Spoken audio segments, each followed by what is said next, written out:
L'équipe Cumin a travaillé sur les turbomachines, sur les turbines d'hélicoptères. Et l'idée, c'était de trouver des solutions pour détecter tout ce qui était fuite d'air et fuite de kérosène, fuite d'huile, quand on inspecte les turbines d'hélicoptères. À qui je donne la parole, le micro? C'est bon? La zapette, vous avez tout? C'est bon. Bon, bah, allez-y, faites-vous plaisir. Hein. Bonjour à tous. Bonjour. Alors, comme l'a dit Jérémy, on a planché sur les détections des fuites, dans deux types de fuites, air et liquide pour un moteur d'hélicoptère sur son banc d'essai. Voilà le banc d'essai avec là, le moteur, la sortie et l'entrée, tout simplement. Et donc, comme j'ai dit, il y a plusieurs types de pertes. D'abord, les pertes d'air, mais en fait, elles sont contrôlées par un opérateur qui rentre dans le banc d'essai et en fait, qui place ses mains au-dessus du moteur et qui, avec juste la discrimination tactile, va voir s'il y a une fuite ou pas. Donc, c'est quelque chose d'assez subjectif. En plus de ça, le moteur tourne à bas régime pour des questions de sécurité. Deuxième fuite, les fuites liquides. Donc il y a le kérosène et l'huile. Et donc ces fuites-là, on sait exactement où est-ce qu'elles vont apparaître. Et donc du coup, on place un drain, puis une éprouvette graduée. Et à la fin du banc d'essai, on regarde le volume qu'on a à l'intérieur. Puis une éprouvette graduée. Et à la fin du banc d'essai, on regarde le volume. Qu'est-ce que c'est? Alors, on a réussi à trouver un système simple pour ces pertes-là. En fait, c'est simplement mettre un marqueur coloré, un marqueur fluorescent.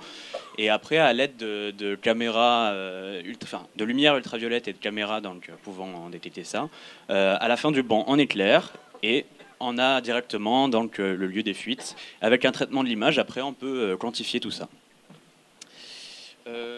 Deuxièmement, on a pour les pertes air plusieurs solutions. Une première qui serait pour un futur proche, qui est assez innovante et en fait qui consiste à prendre des lasers et de les faire se focaliser en un point. Et du coup, en ce point-là, on crée un plasma. Et ce plasma-là, il peut être susceptible de fluctuer en fonction des variations qui sont présentes. Et donc du coup, on a quelque chose qui est vraiment dynamique et de ce fait, en plaçant correctement notre point, en balayant le moteur, si le point lumineux ne bouge pas, pas de fuite. Si il bouge, on a une fuite. Donc du coup, là, on peut l'avoir de manière précise avec une cartographie préétablie du moteur.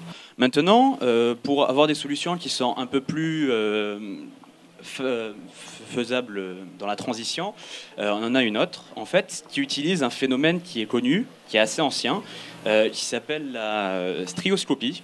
C'est un simple montage optique qui a 300 ans. Et il est impressionnant par sa précision et par son détail. Et c'est vraiment un simple système optique et qui permet de voir là, ce qui est pratique, c'est qu'on peut voir dans la convection naturelle par le moteur chaud et la convection forcée qu'une fuite engendrerait. Donc c'est un outil qui est assez puissant et comme j'ai dit, ça a 300 ans. Voilà. Et donc du coup, là on a modélisé sous CATIA la gueule que le montage aurait. Et en fait, c'est relativement simple. Hein. C'est une caméra avec un miroir qui est légèrement déporté et un rail qui permettrait de tourner autour du moteur. Donc, c'est relativement simple. Donc, pour terminer, on a des avantages qui sont la sécurité, puisqu'il n'y a plus d'opérateurs dans le banc d'essai, dans le banc de puissance. On peut faire tourner le moteur à pleine puissance. Donc, ça, c'est un bon atout. Et après, la valeur ajoutée par rapport au travail de l'opérateur, qui va avoir un travail qui sera non plus subjectif, mais analytique par rapport au traitement de l'image et tout ça. Et comme je l'ai dit, c'est des solutions qui sont vraiment simples à mettre en œuvre et qui ont un faible coût. Et c'est quelque chose d'intéressant dans le milieu industriel. Merci. Merci.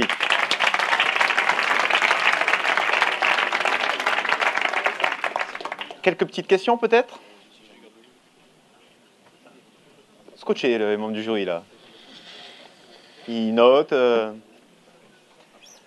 Parce que merci pour ce cours. Hein. Jusqu'à un moment, j'ai cru que tu étais prof. Qu'après, tu as dit on a modélisé la gueule du truc. J'ai dit ah non, c'est bon, c'est un étudiant. Ça. Alors, j'en profite pour vous présenter. Hein. Vous venez d'écoles différentes. Il y a du Bordeaux 1, de l'Annecy et de l'Estia, c'est ça? Bon, c'était écrit là. Bon, mais merci. Vous êtes en train de me dire que je ne sers à rien, c'est ça? Merci. Toujours pas de questions? Vous non plus, vous servez donc à rien. Donc. Merci.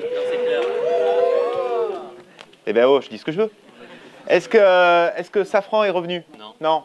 Il s'était là ce matin. Je crois qu'il y a le Big Boss qui est venu tout à l'heure voir votre solution. Je sais pas si ça sent bon pour vous, hein. Si le Big Boss est venu, je sais pas pourquoi. Vous nous direz ce que... Ok, bah écoutez, on enchaîne. Merci pour ça. Merci à vous.